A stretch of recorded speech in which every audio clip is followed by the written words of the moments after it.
सभी व्यूअर्स को मेरा नमस्कार। मैं Monika, assistant professor ABST doctor Bhimrao Ambedkar government college Shri Ganganagar. Corporate accounting के chapter disposal of profit and capitalisation of profit में ये हमारा चौथा वीडियो है।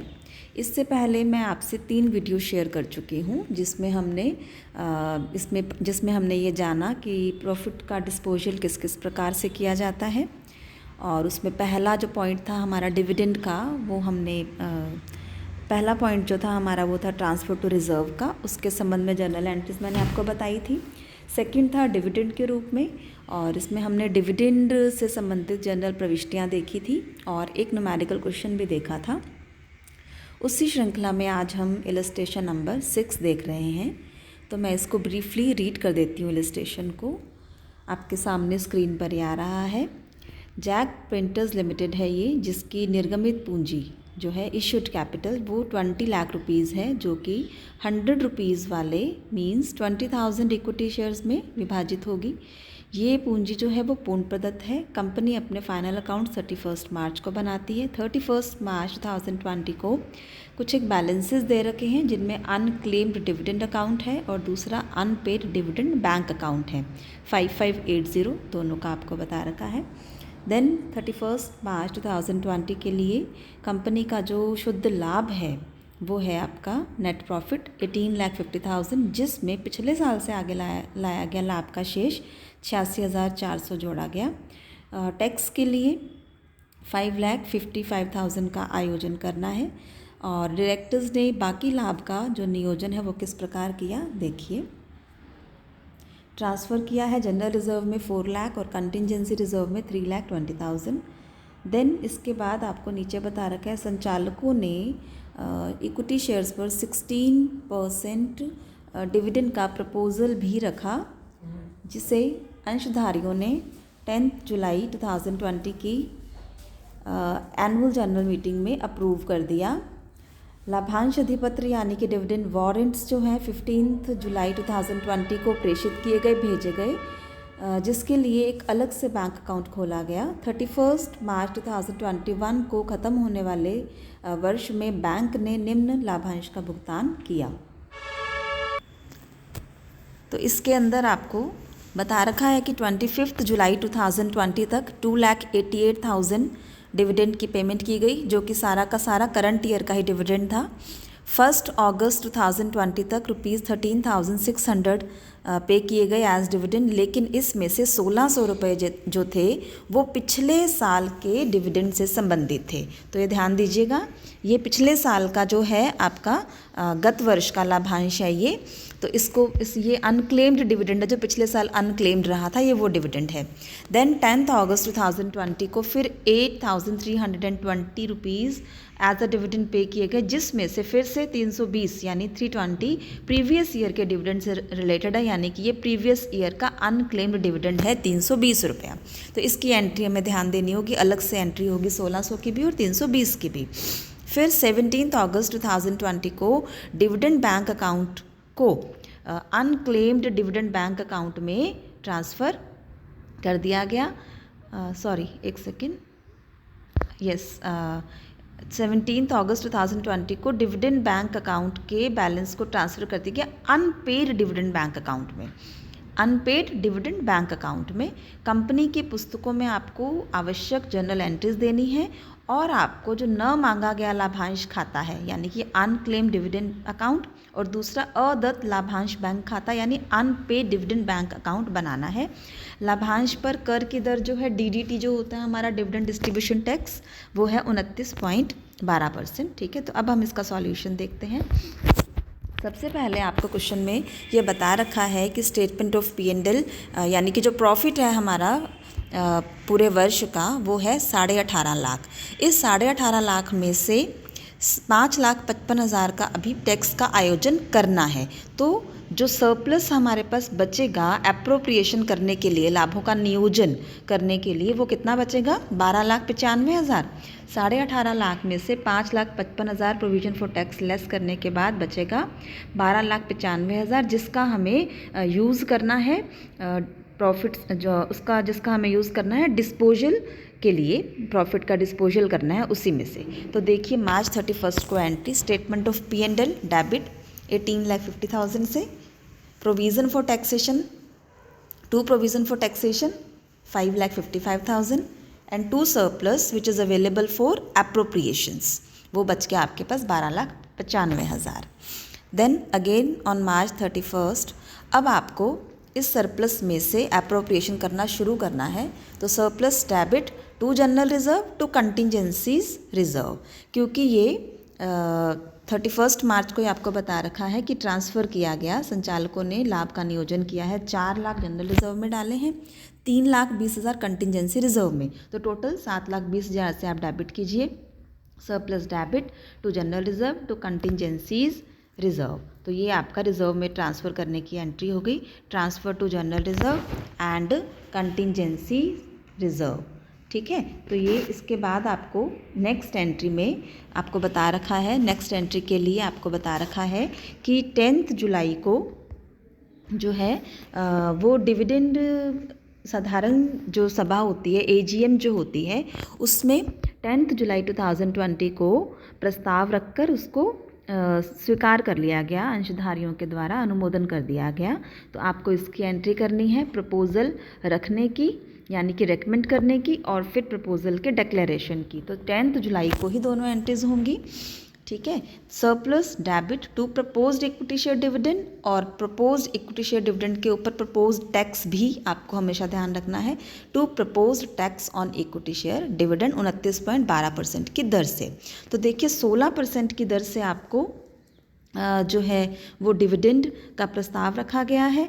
तो आप देख लीजिए इसकी अंश पूंजी 20 लाख की थी, 20 लाख पर 16% के हिसाब से आपका आ जाएगा 3,20,000। प्रपोज्ड इक्विटी शेयर डिविडेंड 3,20,000 और 3,20,000 के ऊपर 29.12% की दर से DDT यानी कि डिविडेंड डिस्ट्रीब्यूशन टैक्स 93,184। तो सरप्लस में आप डेबिट करेंगे total 4,13,184। Proposal for dividend recommended in AGM means annual general meeting. Then July 10 को ही डिक्लेरेशन का भी आप करेंगे।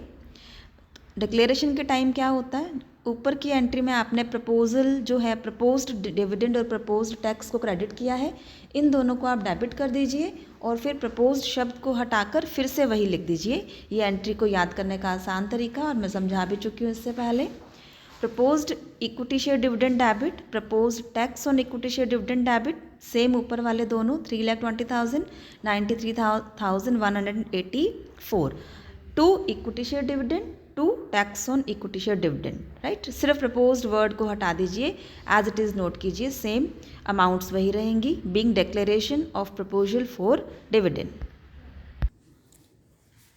तो ये हो गई आपकी डिविडेंड की डिक्लेरेशन ऑफ प्रपोजल की एंट्री। नेक्स्ट देखिए इसमें जुलाई 15 को क्वेश्चन में आपको बताया गया है कि जुलाई 15 को एक अलग बैंक अकाउंट खोला गया डिविडेंड की पेमेंट के लिए। तो अभी उसकी एंट्री करेंगे। एंट्रीज मैं आपको पहले बता ही चुकी हूँ। तो एंट्री होगी dividend bank account debit to bank being separate bank account open for payment of dividend 3,20,000। Then same date को जुलाई 15 को ही जो टैक्स था आपका डिविडेंड के ऊपर, यानी डिविडेंड डिस्ट्रीब्यूशन टैक्स था जो 3,20,000 पर हमने 29.12% की दर से निकाला था, 93,184, उसके लिए एंट्री पास करेंगे उसके पेमेंट की। Tax on equity share dividend account debit to bank 93,184, tax on equity share dividend paid. Then July 15 को ही फिर से equity share dividend account debit to dividend bank account, ये एंट्री आपकी है डिविडेंड वारंट इशू करने की। तो जो डिविडेंड वारंट्स हैं वो इशू किए गए हैं, आपको बता रखा है क्वेश्चन में 15 जुलाई 2020 को ये प्रेषित किए गए, भेजे गए। तो इसके लिए equity share dividend account debit to dividend bank account 3,20,000। इसके बाद क्वेश्चन में आपको बता रखा है कि 1 अगस्त को जो 13,600 का डिविडेंड पे किया गया उसमें से 1,600 रुपये का जो डिविडेंड था वो प्रीवियस ईयर से रिलेटेड था। तो यदि प्रीवियस ईयर के अनक्लेम डिविडेंड का भुगतान किया जाता है तो उसकी एंट्री होती है unclaimed dividend account debit to unpaid dividend bank account. जब जब ये पेमेंट की जाएगी तब ये एंट्री की जाएगी। तो अगस्त 1 की एंट्री यहाँ स्किप हो गई थी मुझसे, तो ये मैंने ऊपर लिखी है। आप देख सकते हैं स्क्रीन पर ऊपर ही ऊपर, unclaimed dividend account debit to unpaid dividend bank account 1600 rupees. ये अगस्त 1 को जो 13,600 का डिविडेंड पे किया गया था उसमें से 1600 पिछले साल के थे, तो ये उसकी एंट्री है। इसी प्रकार अगस्त 10 को यानी कि 10 अगस्त को फिर से 320 रुपये का ऐसा लाभांश पे किया गया जो कि प्रीवियस ईयर से रिलेटेड था।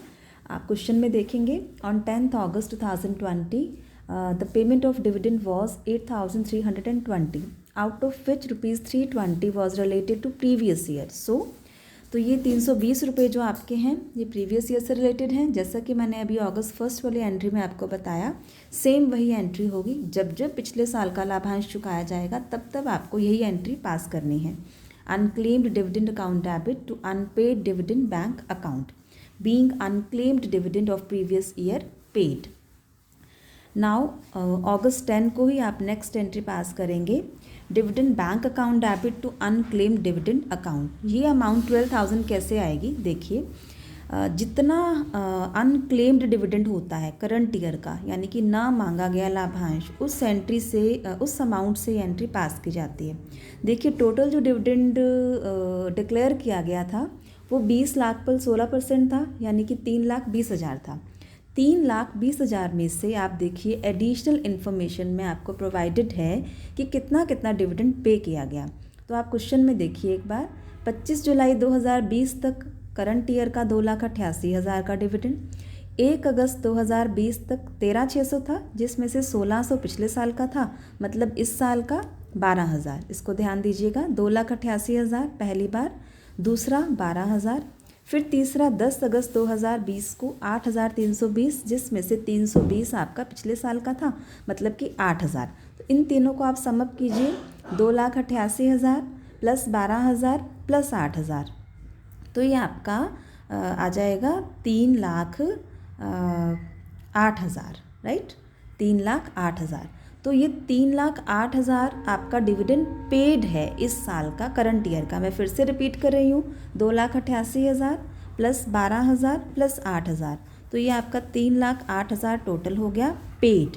जबकि डिक्लेयर्ड कितना था, 3,20,000। तो 3,20,000 माइनस 3,08,000, तो इट मीन्स 12,000 करंट ईयर का अनक्लेम्ड डिविडेंड है। तो इसके लिए आपको एंट्री पास करनी होती है, dividend bank account debit to unclaimed dividend being balance of dividend bank account transferred to unclaimed dividend account. It means कि 12,000 आपके डिविडेंड बैंक अकाउंट में पड़े हुए थे, जिसको आपको कहाँ ट्रांसफ़र करना है, अनक्लेम्ड डिविडेंड अकाउंट में, राइट, 12,000 से। तो ये आपकी एंट्री हो गई। और इसके बाद जैसा कि मैं आपको बता चुकी हूँ कि कंपनीज़ एक्ट 2013 के सेक्शन 124 सब सेक्शन 1 के अनुसार जो ये अमाउंट होती है, इसे हमें न्यू बैंक अकाउंट एक ओपन करके उसमें ट्रांसफ़र कर देना होता है। तो ये आपका जो बैंक अकाउंट खोला जाता है वो होता है अनपेड डिविडेंड बैंक अकाउंट। तो अगस्त 17 क्वेश्चन में आपको गिवन है, अगस्त 17 2020 को डिविडेंड बैंक अकाउंट के बैलेंस को अनपेड डिविडेंड बैंक अकाउंट में ट्रांसफ़र कर दिया गया। तो ये उसकी ट्रांसफ़र एंट्री है, unpaid dividend bank account debit to dividend bank account 12,000 से being new bank account opened as required by section 124 sub section 1। तो ये आपकी जर्नल एंट्रीज थी इस क्वेश्चन की। ये सारी एंट्रीज मैं आपको पहले बता चुकी हूँ। तो यहाँ सिर्फ हमने ये देखा है कि इसमें अमाउंट्स किस तरह से हमको कैलकुलेट करनी है, एंट्रीज उसी प्रकार से ही करनी है जैसे पहले की थी। इस क्वेश्चन में आपसे 2 अकाउंट्स भी पूछे गए हैं, लेजर पूछा है जिसमें आपको 2 अकाउंट्स बताने हैं, अनक्लेम्ड डिविडेंड अकाउंट और दूसरा अनपेड डिविडेंड बैंक अकाउंट। तो जैसे जर्नल एंट्रीज पास करी हैं तो अकाउंट में आप इजीली इसको पोस्ट कर लेंगे। सारी एंट्रीज को नज़र में रखते हुए, ध्यान में रखते हुए इसको आप खाते में चढ़ा दीजिए।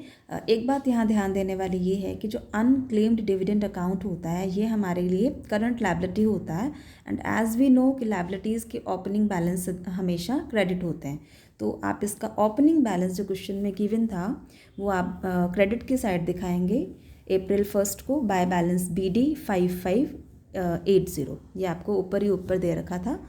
तो सिर्फ एक ये बैलेंस को ध्यान में रखना है, बाकी आप अकॉर्डिंग टू एंट्रीज इसकी पोस्टिंग कीजिए अकाउंट में, और 31 मार्च को आपके पास क्लोजिंग बैलेंस आ जाएगा 15,660। Now will see unpaid dividend bank account. Unpaid dividend bank account, जैसे अभी हमने बात की कि अनक्लेम्ड डिविडेंड अकाउंट जो होता है that is like a current liability, लेकिन जो अनपेड डिविडेंड बैंक अकाउंट है that is like a current asset. So as we know कि एसेट्स के ओपनिंग बैलेंस डेबिट बैलेंसेस होते हैं, तो April 1 को इसका ओपनिंग बैलेंस जो था 5580 that will be shown in debit side to balance BD। Then entries आप पोस्टिंग का आपको पता ही है, एंट्रीज अभी हमने की हैं उसी से आप खाते में चढ़ा दीजिए। और एट लास्ट March 31 को बाय बैलेंस CD 15,660 आपका closing balance by balancing figure आ जाएगा और टोटल लगा दीजिए 17,580। तो ये था आपका सॉल्यूशन। आई होप आपको काफ़ी चीज़ें इससे क्लियर हो गई होंगी। मेन चीज़ ये है कि आपको एंट्रीज के बारे में अच्छे से पता होना चाहिए, लर्न होनी चाहिए। उसके बाद अमाउंट्स को तो उसके अंदर रखना कोई ज़्यादा बड़ी बात या मुश्किल बात नहीं है। तो अभी हम आज यहाँ तक ही करेंगे। इस आप इलस्ट्रेशन को एक बार अपने हाथ से सॉल्व करके देखिएगा। इसका मैं PDF भी शेयर कर रही हूँ आपसे। अभी आज के लिए इतना ही। Thank you so much.